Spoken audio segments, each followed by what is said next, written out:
How about this? An AI priest. Sermon was delivered by the AI chatbot ChatGPT. To there use were 4 artificial rotating intelligence avatars in that the offered church. messages In the on US, leading an up to AI his being priest. because That's that's right. what AI-generated version not of sharing Jesus down Christ. radar.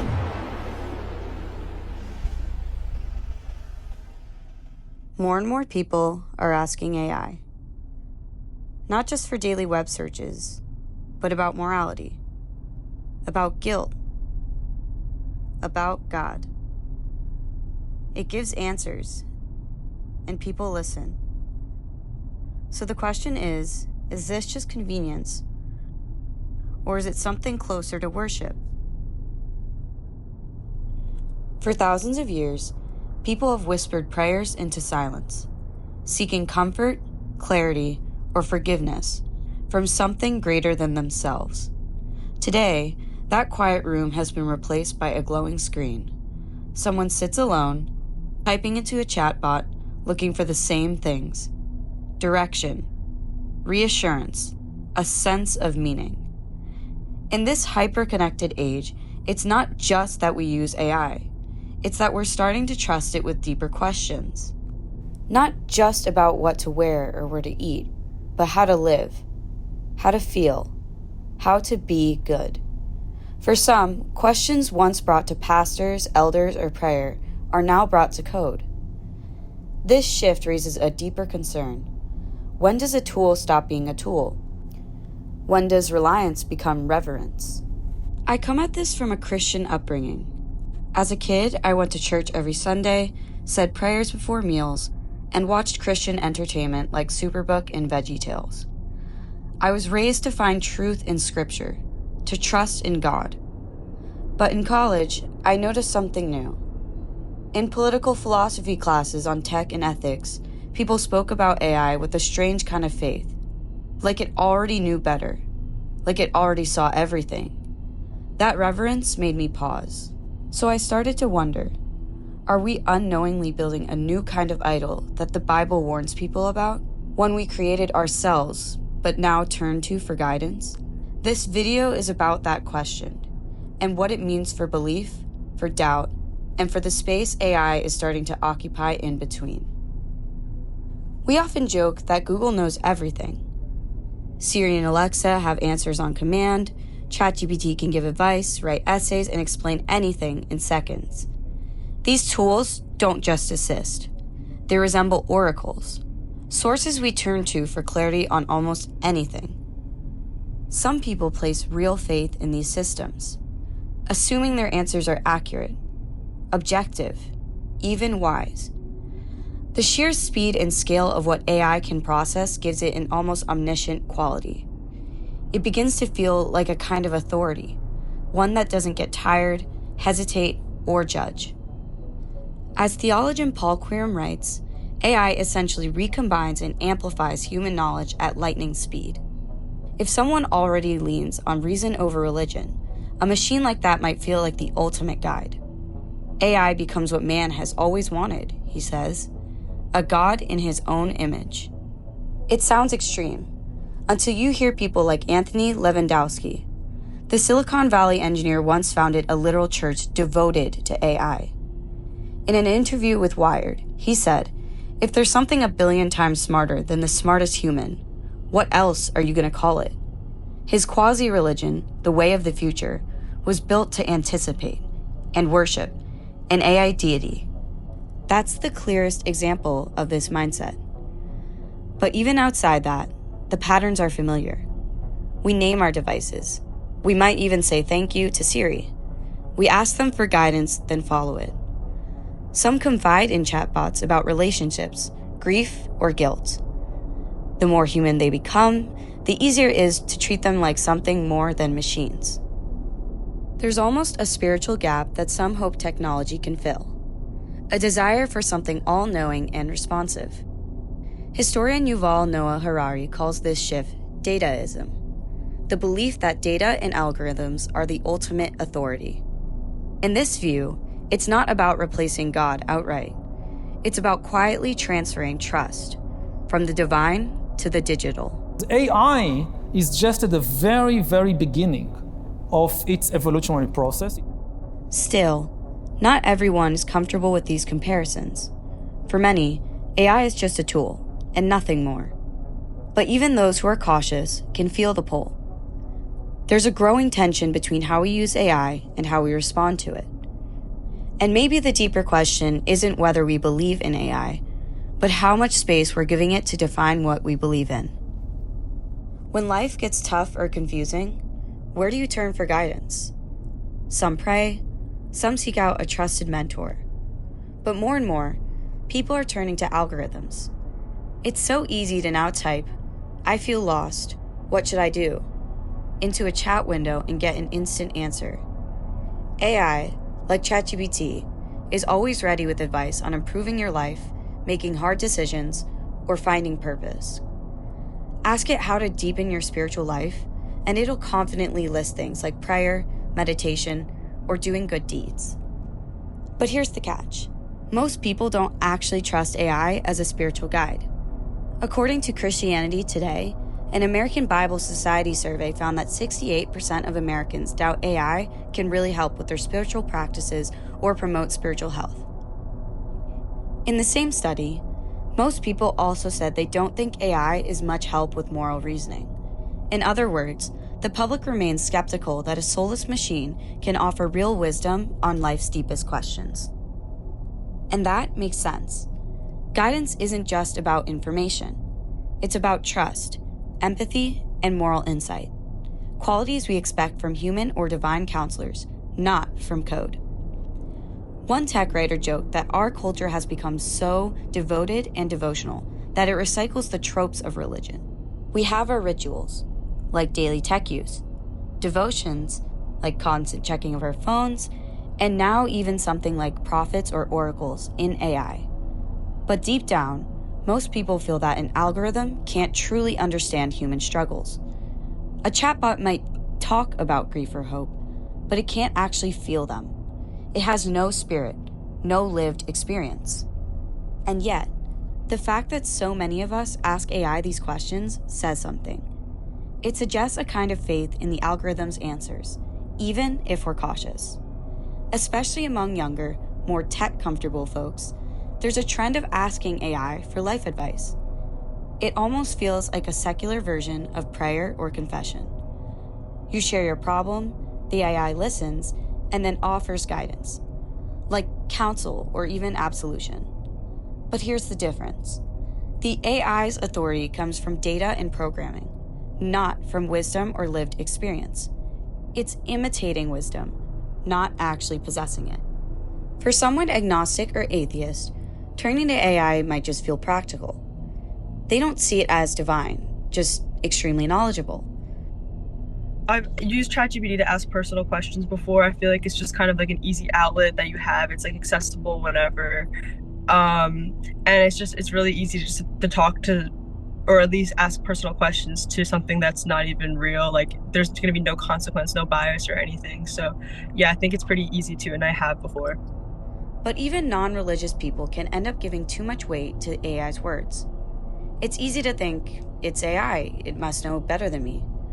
That raises real questions about people trusting AI more than their own judgment, or even over traditional human advisors.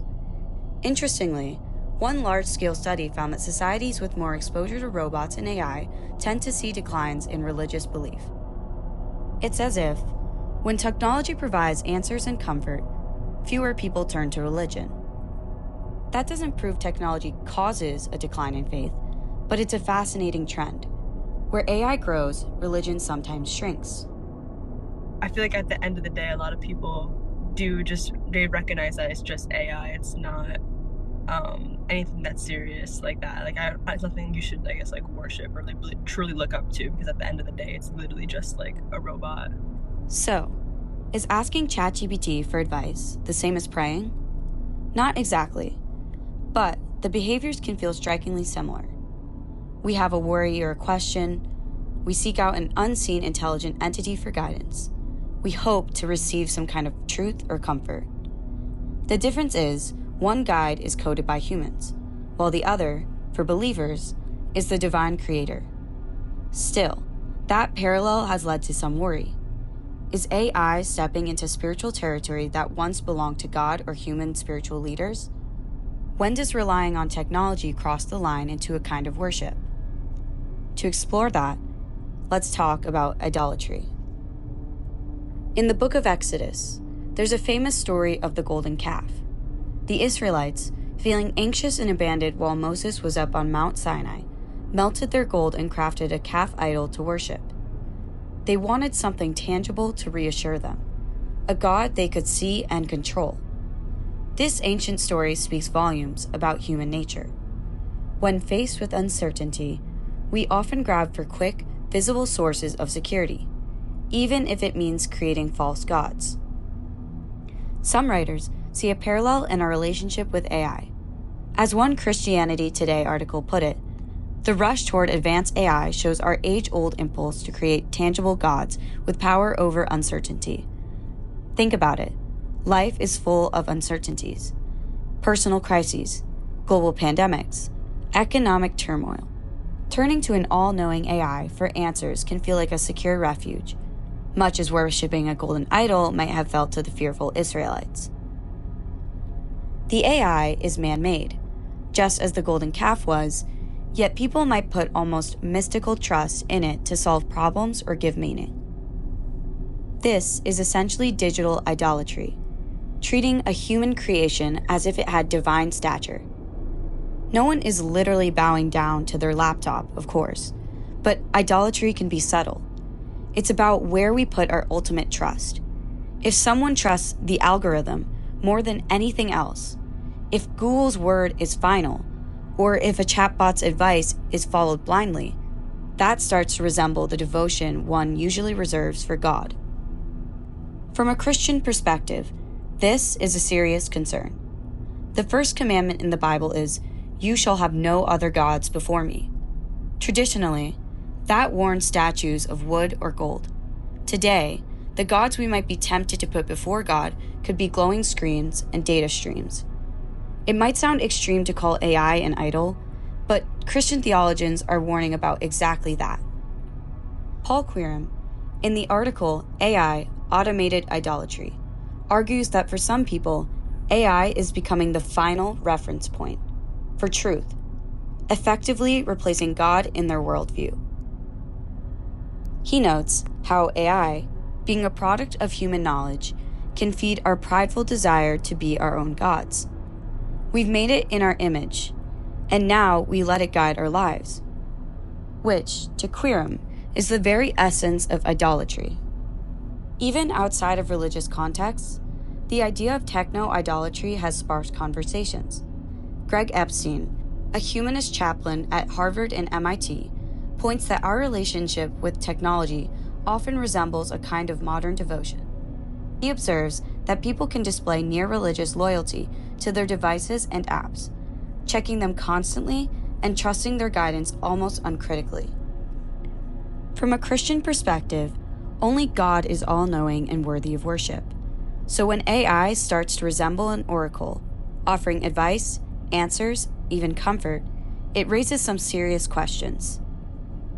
Sure, AI can generate a prayer or summarize a Bible passage, but can it offer grace, forgiveness, redemption? Those are deeply human and divine experiences, rooted in love, empathy, and the Spirit. An algorithm can't love you. It can't save your soul. That's why many Christians are wary of turning to AI for spiritual guidance. A Barna Group study found that only 8% of Christians are interested in using AI for Bible study, and over 2/3 said they wouldn't trust AI to teach them about their faith. There's also a concern about discernment. Scripture from the book of John urges believers to test the spirits to see whether they're from God. Just because an AI gives an answer doesn't mean it's aligned with biblical truth. It might reflect the secular biases or simply lack the nuance of human pastoral care. One of the beauties of AI from, the perspective of the person using it is that often, it will give quite critical answers. It will say, yes, this might be against religious doctrine, but you're only human. Da, da, da, da, da, da.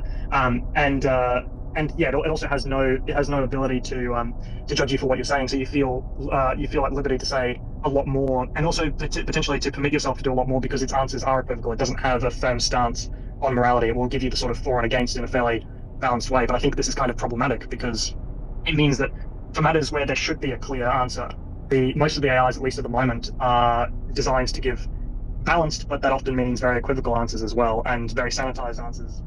Theologian Paul Quiram warns about the dangers of over-reliance on AI. In his article, AI Automated Idolatry, he draws parallels between AI and the idols described in Psalm 115. Their idols are silver and gold, made by human hands. They have mouths, but cannot speak, eyes, but cannot see. Some scholars note that AI can become some kind of authority in people's lives, subtly shifting our trust away from God toward human-made systems. Paul Quiram, writing in AI Automated Idolatry, warns that AI's perceived wisdom can overshadow divine guidance. He stresses that technology, no matter how advanced, can't replace the relationship believers have with God. Of course, not all Christians see AI as a threat. Many churches are exploring ways to integrate technology, using it to organize events, streamline communications, or even simplify Bible lessons for children. In these contexts, AI becomes a tool, helpful but never the source of spiritual authority. As one pastor put it, AI should assist, not lead. You've probably seen a few of these tools where it's like, it's an AI tool that will be designed for, say, religious learning, where you can like ask it a question about the Bible and it will give you an answer based on, and I think those ones are probably trained not to be so ambiguous in moral judgment. Yeah, I think it's trained to literally just pull it straight from the Bible. So one of the things that I could see coming down the line is, current tools, because AI is in its infancy, are trying to be sanitized and careful because they don't know how people are going to use this. But once you start getting a little bit more evolution in the AI pipeline, you may start seeing AIs that are specifically tailored to Christianity and scriptural teaching, so that people can ask these sort of questions and get unambiguous answers and get the sort of answers that a priest or a religious teacher would have. Still, the underlying caution remains.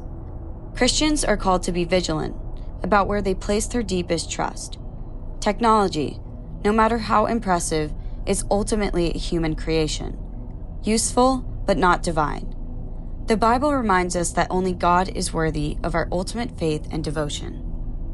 What about those who don't follow a religion? Atheists who don't believe in God and agnostics who aren't sure.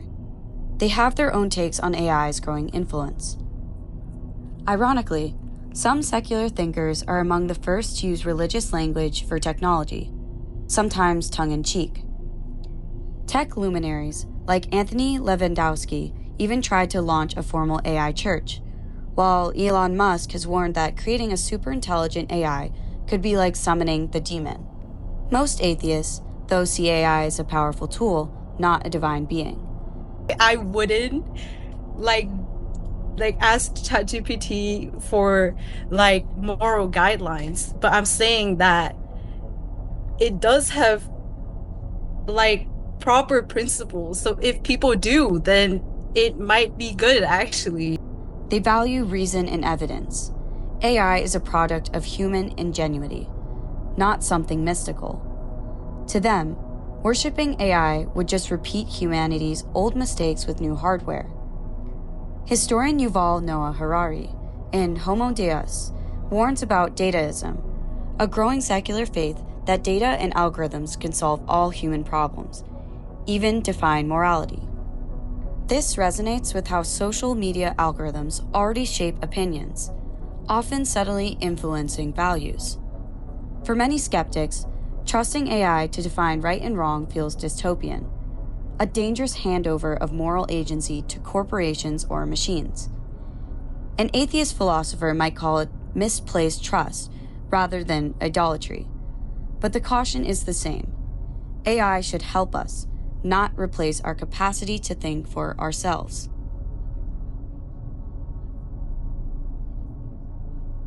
people might take what ChatGPT says and use it as facts, or like, I don't know, like the truth, when it can be like some type of misinformation. So I feel like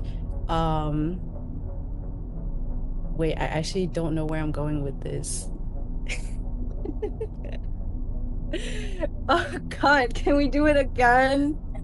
I feel like people just like cheat using AI, or like I've never heard of somebody like going to ChatGPT to be like, oh, like maybe like to improve your email, but Wow. like not it's like Wonder what kind of people you hang out with.